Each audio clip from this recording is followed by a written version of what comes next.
Meaning of excerpt. Excerpt.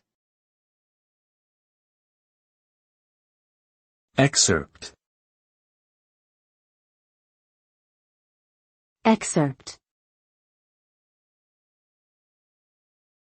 Excerpt. An excerpt refers to a short extract or passage taken from a longer piece of text, such as a book, article, or speech. Typically, an excerpt is used to highlight a particular point, theme, or idea contained within the larger work. It can also be used for promotional purposes to entice readers to read the full text. Excerpts are commonly found in literary works, academic papers, and online content such as blog posts and news articles. They provide a concise representation of the original text and can help to summarize or contextualize its content.